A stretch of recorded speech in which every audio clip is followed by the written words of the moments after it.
It's always the same time, isn't it? Not around the same time, the exact same time. 3:12, 3:17. Your eyes open before your body even moves. And in that first moment of awareness, you already know what's coming. You've been here before. Last night, the night before that, every night for months, maybe years. And it's not just the waking up, it's the hour after. Lying there with a mind that won't stop. Staring at a ceiling, exhausted, but somehow completely awake. And then the next day, the heavy head by 2 p.m. The irritability you can't explain. The afternoon slump that no amount of coffee fully fixes. That's not tiredness. That's what happens when a body never fully rested. I want to say something to you clearly before anything else. You have not been lazy. You have not been dramatic. And you have not simply gotten old. You've been living with a problem that has a real biological explanation. And almost nobody, not your doctor in a 10-minute consult, not the other videos on this topic, has given you the full picture. Here is what I mean.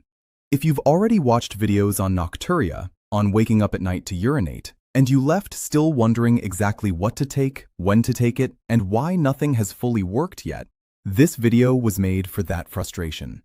Hi, I'm Dr. Alex Reynolds. Every week on this channel, I bring you practical, evidence-based health information without exaggeration, without empty promises, and without hiding the answer until the last minute. So hit the subscribe button, give this video a like, and share with those you can about. Today, I'm going to explain the two mechanisms driving your nighttime waking. Two separate systems in the body that break down after 60. Most videos cover one. We're covering both. Because if you only fix one, nothing fully changes. Let's begin. What you're experiencing has a medical name. Nocturia. Noctus, night. Urea, urine. Waking during the night with the need to urinate. And I want to tell you something important right now. Just because it's common does not mean it's normal. Just because many people over 60 experience it does not mean you have to accept it as your life. But here is where almost every explanation, medical and otherwise, goes wrong. Most people assume the problem is the bladder. The logic feels obvious. If the bladder could just hold more, you'd sleep through. So you stop drinking water after 5 p.m. You go to the bathroom twice before bed. You try everything to reduce what goes in. And yet you still wake up 2, 3, 4 times. Why? Because in the majority of nocturia cases over the age of 60, the problem is not the bladder's capacity at all. This is called nocturnal polyuria. Poly, many. Urea, urine. Your body is producing an excessive volume of urine specifically during the night hours. And that happens because of two systems that have started to fail quietly, without causing obvious symptoms during the day. Before I explain both, I need to ask you something important. Everything I'm covering today applies to people whose nighttime waking has no known structural cause. If you have a known prostate condition, a urinary tract infection, kidney disease, or a spinal cord injury, please speak with your doctor first. But if your doctor has examined you, found nothing seriously wrong, and simply told you to drink less water, keep watching. Because what they likely didn't explain is what I'm about to show you. Let me explain exactly why the common advice doesn't work. And I want to use an image you won't forget. Imagine a home alarm system that has become so poorly calibrated it fires at everything. The wind, a distant car, a moth near the sensor. Every time it goes off, you think there's a real intruder. You get up, you check, nothing. The alarm isn't detecting real danger. It is simply too sensitive to distinguish urgent from non-urgent signals. That is precisely what happens inside the body of someone with nocturia. The nervous system becomes so alert, so resistant to fully shutting down, that it reacts to signals that should never have woken you.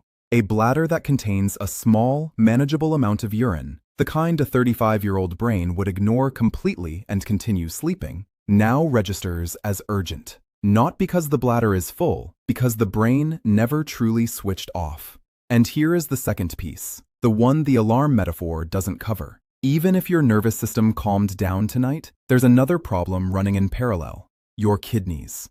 While you sleep, your kidneys are supposed to be producing less urine and concentrating what they do produce so the volume stays low. In a young adult, that system works beautifully. The body makes very little urine between midnight and 6 a.m. But if that system has broken down, your kidneys keep producing urine at full daytime volume, all night long. More volume, more urgency, more trips.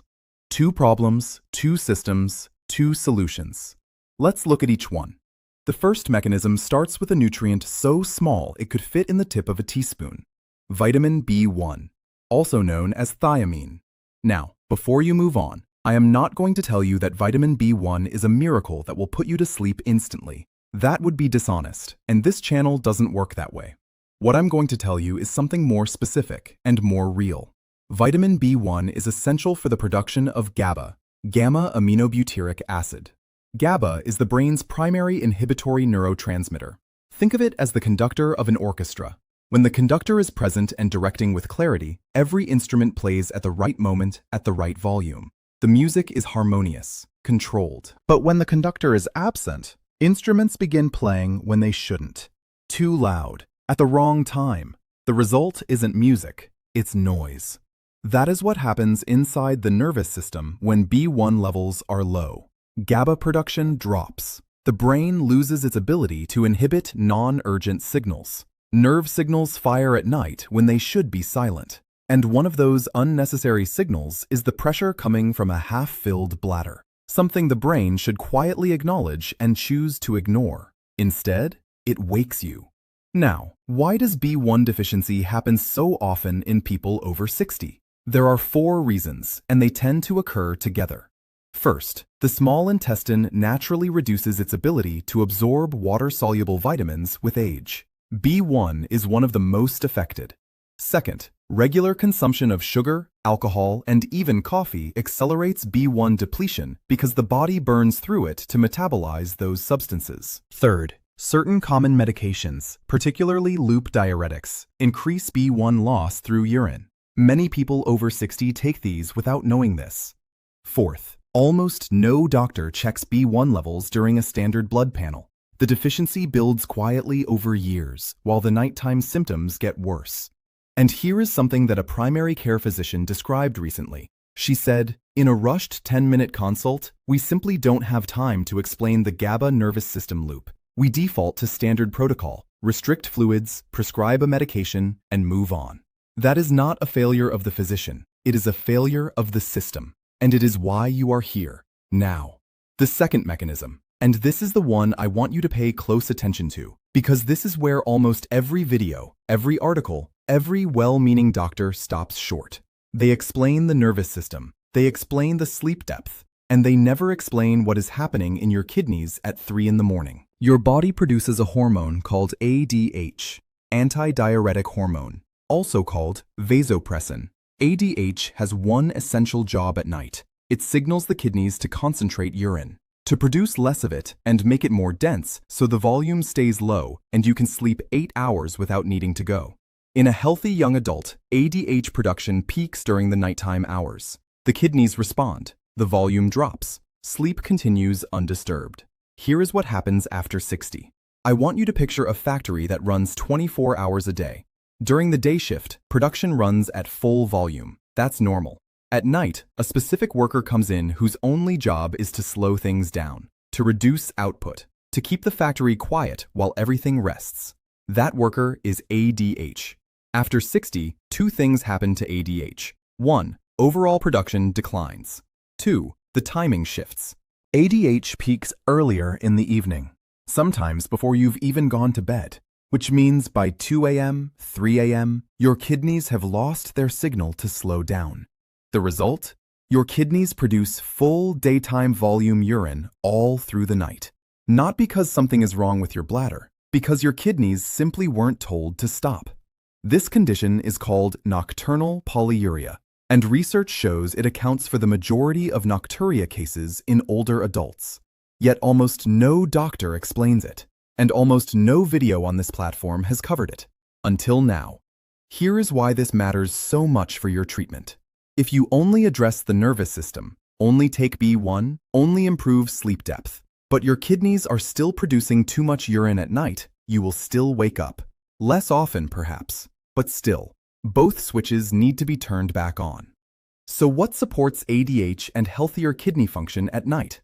The answer connects directly back to magnesium. Magnesium plays a direct role in ADH receptor sensitivity. When magnesium levels are adequate, the kidneys respond more effectively to ADH signaling. When magnesium is low, which it commonly is in older adults and rarely tested, even the ADH the body does produce doesn't send a clear enough signal.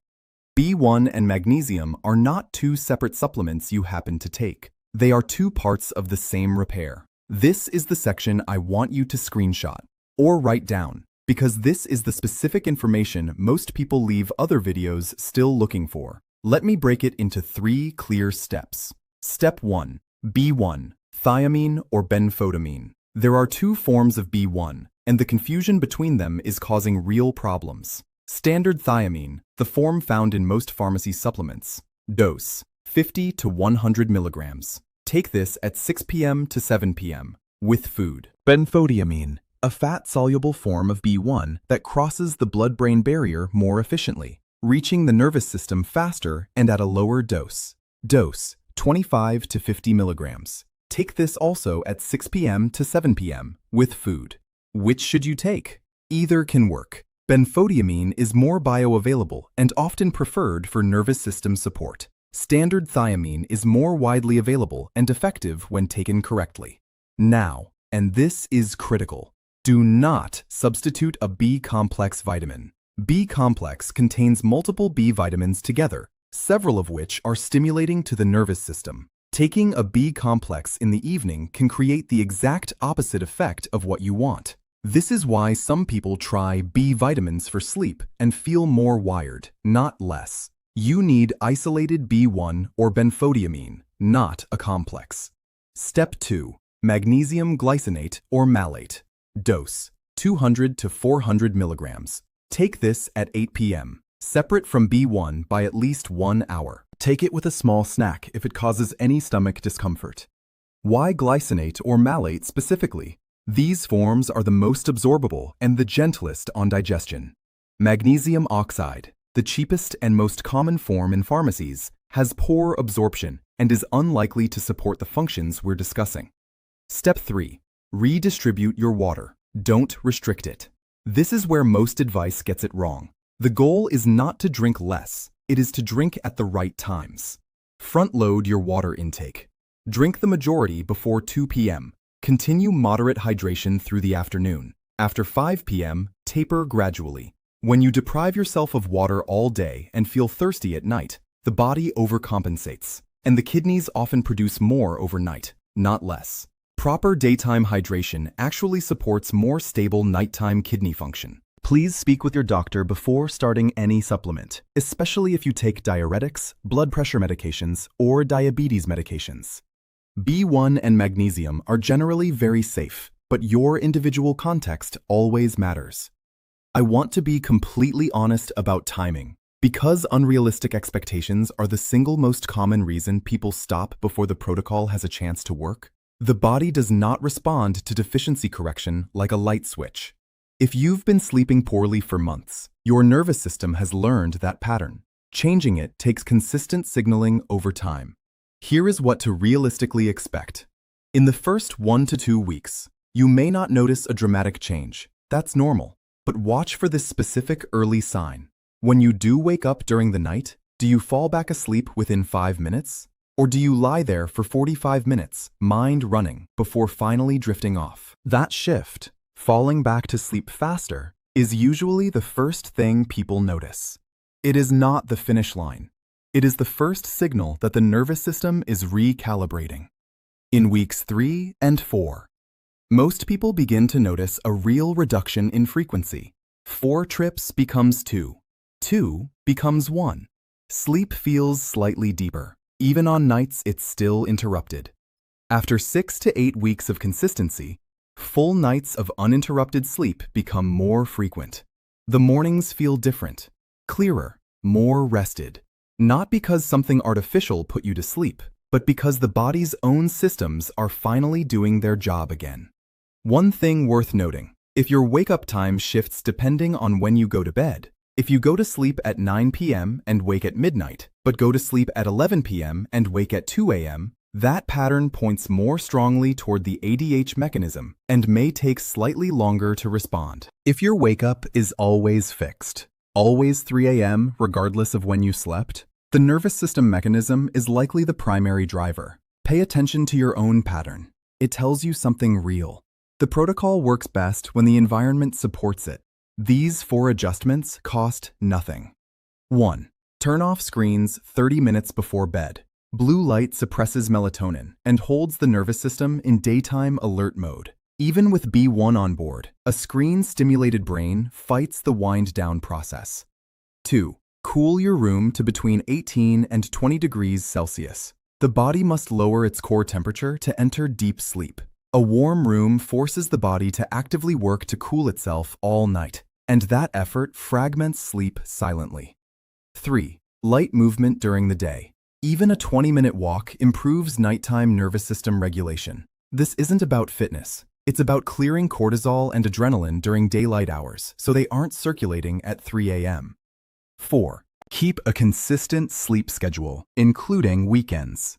ADH production, melatonin release, and GABA cycles are all timed to a circadian rhythm. An inconsistent schedule sends conflicting signals to every one of those systems.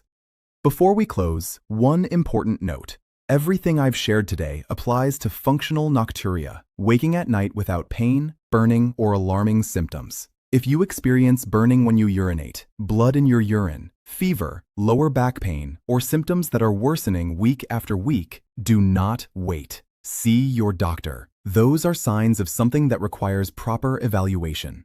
This protocol supports recovery from deficiency and age-related decline. It is not a substitute for medical care when your body needs more than that.